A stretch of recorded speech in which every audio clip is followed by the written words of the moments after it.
Nunca conocí a mis padres. No sé cómo eran, ni por qué me dejaron. Solo sé lo que me dijeron después. Que era de noche. Que estaba lloviendo. Y que me encontraron envuelta en una manta, frente al portón de un hogar. Dicen que no lloraba. Y siempre me pregunté. ¿Cómo puede un bebé no llorar, cuando lo han dejado completamente solo? Tal vez, porque incluso entonces ya sabía que nadie iba a volver por mí. Me llamo Valeria.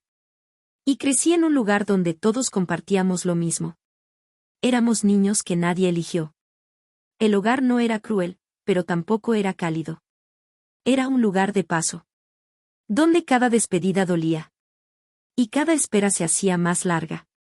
Con el tiempo entendí que esperar no era suficiente. Tenía que convertirme en alguien que valiera la pena elegir. Así que aprendí a sonreír cuando debía. A no quejarme. A no molestar. A esconder el miedo. Me volví la niña perfecta. Hasta que un día, funcionó. La pareja que llegó no buscaba amor. Eso se notaba. Observaban todo como si evaluaran un objeto. Cuando se detuvieron frente a mí, sentí que algo iba a cambiar. Y cambió. Ese día me eligieron. La casa era enorme. Hermosa. Pero vacía. Nada tenía calor. Nada se sentía mío. Y durante semanas, viví con miedo de cometer un error. De hacer algo mal. De que me devolvieran. Hasta que apareció Sebastián. Él fue el primero en hablarme sin distancia. El primero en tratarme como alguien real. No me preguntó de dónde venía. No me tuvo lástima. Simplemente, me incluyó. Empezó a enseñarme cosas. A mostrarme lugares. A hacerme reír. Y poco a poco, dejé de sentir que estaba de paso. Con él, todo era más fácil. Y sin darme cuenta, me enamoré. Fue un amor lento. Silencioso. De esos que crecen sin que te des cuenta. Hasta que ya es demasiado tarde. Por primera vez, imaginé un futuro. Uno donde no estaba sola. Pero la vida, no me dejó quedarme ahí. El día del accidente. Lo recuerdo demasiado bien. El caballo se alteró. Sebastián perdió el control. Y en segundos, todo terminó. Cuando llegué a él, ya no había nada que hacer. Esa vez, no hubo oportunidad. No hubo decisión. No hubo forma de salvarlo. Y eso, fue lo peor. Después de su muerte, la casa cambió. Ya no había miradas neutrales. Había culpa. Silencio. Distancia. Yo era un recordatorio constante.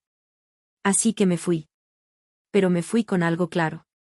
Nunca más quería quedarme de brazos cruzados, viendo a alguien morir. Por eso elegí ser enfermera. Los años fueron duros. Trabajé mientras estudiaba. Dormía poco.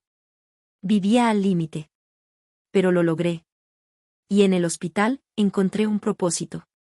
Cada paciente que atendía era una oportunidad de hacer lo que no pude antes. Hasta que llegó Gabriel. Entró en estado crítico. Politraumatizado. Hemorragia interna. El equipo dudaba. Era un caso complicado. Pero yo, no pude alejarme. Me quedé más tiempo del que debía. Lo vigilé. Lo cuidé. Y cuando despertó, todo cambió. Gabriel no era como otros pacientes. Era directo. Intenso. Y desde el inicio, me prestó una atención que me incomodaba, y me atraía al mismo tiempo. Con el tiempo supe por qué. Gabriel venía de una familia influyente. Empresarios. Con conexiones. Dinero. Y cuando me invitó a su casa por primera vez, entendí el alcance de eso. La casa era aún más grande que aquella donde crecí. Pero esta vez, no me sentí pequeña. Su madre era elegante. Correcta. Demasiado observadora. Su padre, hablaba poco. Pero cada palabra pesaba. Y aunque fueron amables, había algo incómodo. Algo que no encajaba. Aún así, me quedé. Porque Gabriel, sí era real conmigo. Y poco a poco, volví a confiar. Hasta que pasó otra vez. El segundo accidente. Gabriel llegó con lesiones internas graves. Y lo peor. Una infección agresiva que se estaba extendiendo rápidamente. Durante el procedimiento. Hubo una exposición directa. Sangre. Fluidos. Riesgo biológico. Yo lo sabía. Sabía el protocolo. Sabía que debía retirarme. Pero no lo hice. Me quedé. Porque no iba a perderlo. Días después. Empezaron los síntomas. Fiebre. Debilidad. El diagnóstico fue claro. Una infección severa que afectó mi sistema nervioso y mi resistencia física. No iba a morir. Pero tampoco iba a volver a ser la misma. Mi cuerpo ya no resistía turnos largos. No podía operar igual. No podía reaccionar igual. En pocas palabras. Ya no podía ejercer como antes. Y así. Perdí lo único que había construido por mí misma. Pero Gabriel se quedó.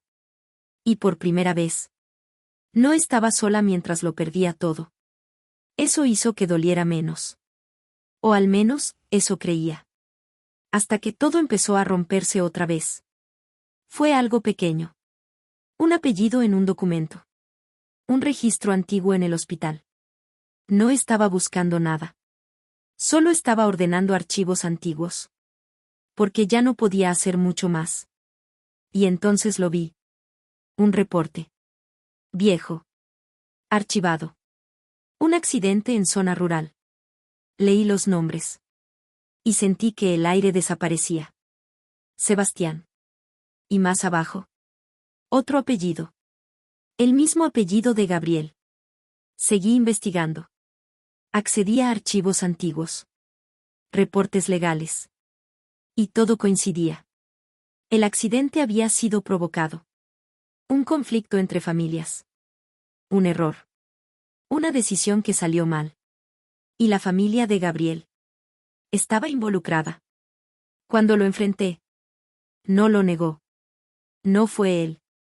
Pero lo sabía. Siempre lo supo. Y decidió callar.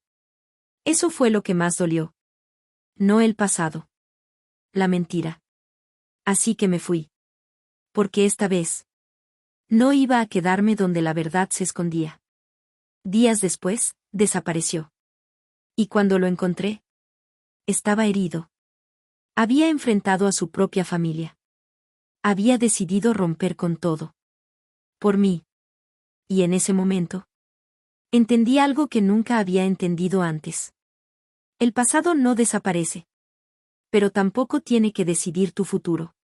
No olvidé. Pero elegí no seguir rompiéndome por lo mismo. Y esta vez. Me quedé. No porque todo estuviera bien. Sino porque por primera vez. Alguien también eligió quedarse conmigo. Y eso.